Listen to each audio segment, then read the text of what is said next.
নমস্কার বন্ধুরা, চুমকিজ অ্যাডভেঞ্চারের নতুন একটা ব্লগে সকলকে জানাই সুস্বাগত। আজকে এসেছি আমরা দীঘাতে, কন্টাইয়ে সুজয়ের এক কলিগের নিমন্ত্রণ বাড়িতে।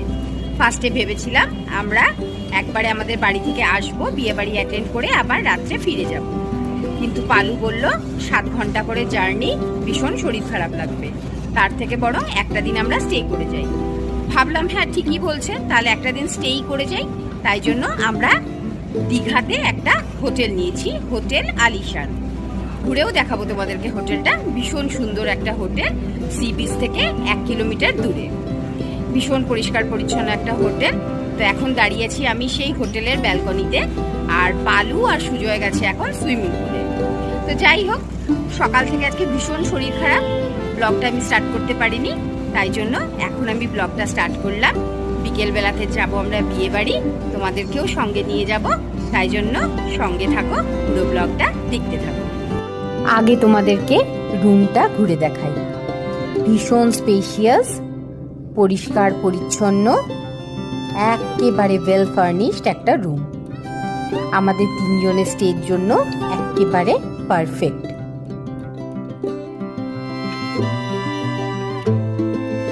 আর এখানটা হচ্ছে ছোট্ট একটা ব্যালকনি, তবে কোনো ভিউ নেই, আমরা একটু ব্যাক সাইডটাতেই আছি।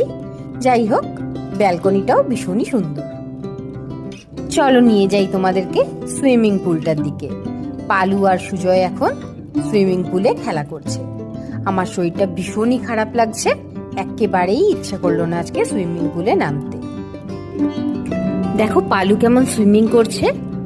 পালু কিন্তু কোনোদিনই সুইমিং শেখেনি, ছোটবেলা থেকে মন্দারমণি, দীঘা রিসোর্টগুলোতে এসে এসে নিজে নিজে সুইমিং শিখেছে।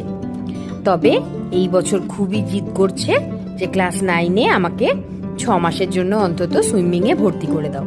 তাই এখান থেকে ফিরেই পালুকে সুইমিংয়ে অ্যাডমিশন করাবো।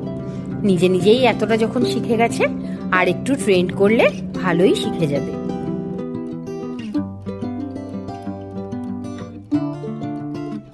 পালু আর সুজয় যতক্ষণ ইচ্ছে থাকুক সুইমিং পুলে, তবে আমি আর বেশিক্ষণ দাঁড়াবো না।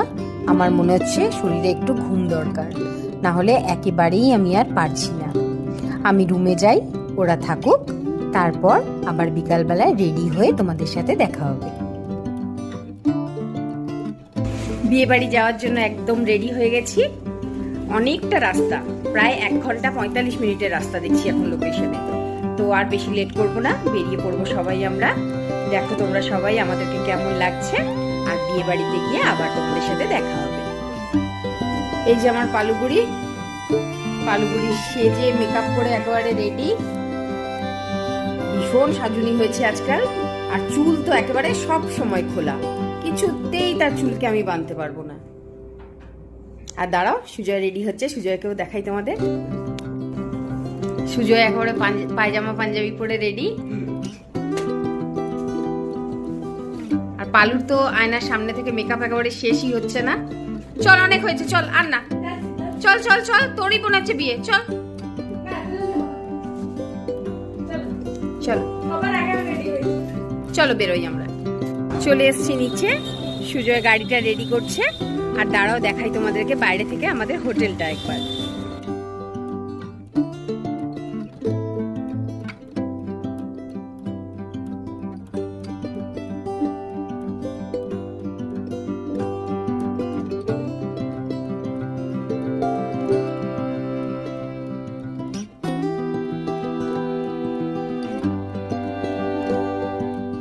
চলো একবার ভেতরে রিসেপশনটাও তোমাদেরকে দেখাই।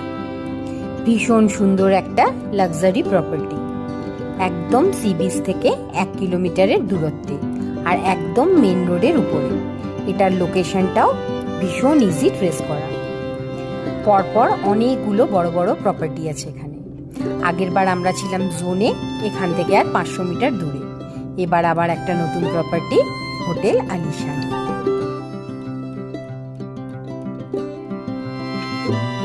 পৌঁছে গেছি আমরা বিয়ে বাড়িতে। বেশ অনেকটা সময় লেগে গেল আসতে, প্রায় 2 ঘন্টা। বাজছে এখন প্রায় 8:30। যে বাড়িটাতে এসছি আমরা, ওনারা আমাদেরকে একটা লোকেশন দিয়েছিলেন, সেখানে আমরা দাঁড়িয়েছিলাম। সেখান থেকে আবার একজন গিয়ে আমাদেরকে এখানে নিয়ে এলেন। রাস্তাটা আমাদের চেনা ছিল না, তাই জন্য আরও বেশি দেরি হয়ে গেল। তবে শরীরটা আমার ভীষণই খারাপ লাগছে, তাই আমি এখন এখানটাতে বসে আছি আর পালু ঘুরে ঘুরে সব রেকর্ডিং করছে। এই যে আমাদের ছোট্ট কোণে, যার জন্য এত দূর থেকে ছুটে আসা। চলো এখন কিছুক্ষণ এনজয় করি আমরা তাহলে বিয়ে বাড়ি, ফটোশ্যুট করি, তারপর আবার তোমাদের সাথে দেখা হবে। কালকে রাত্রে বিয়ে বাড়িতে আমার ভীষণই শরীর খারাপ করছিল, তাই জন্য রাত্রে আর ব্লগটা কন্টিনিউ করতে পারিনি। আর দীঘা ফিরতেও আমাদের অনেকটা রাত হয়ে গিয়েছিল, তাই জন্য কালকে আর তোমাদেরকে বিশেষ কিছু দেখাতে পারিনি। আজকে সকাল সকাল চলে এসেছি হোটেলে ব্রেকফাস্ট করতে। আমাদের আজকে কমপ্লিমেন্টারি ব্রেকফাস্ট আছে, এখান থেকে ব্রেকফাস্ট করে ফিরবো দুর্গাপুর। চলো তাহলে ব্লগটা আজকে এখানেই শেষ করছি। ভিডিওটা ভালো লাগলে একটা লাইক, শেয়ার, কমেন্ট করো। আর হ্যাঁ, সাবস্ক্রাইব আর বেল আইকনটা প্রেস করতে ভুলো না কিন্তু। খুব তাড়াতাড়ি ফিরবো আবার একটা নতুন ব্লগে। টাটা।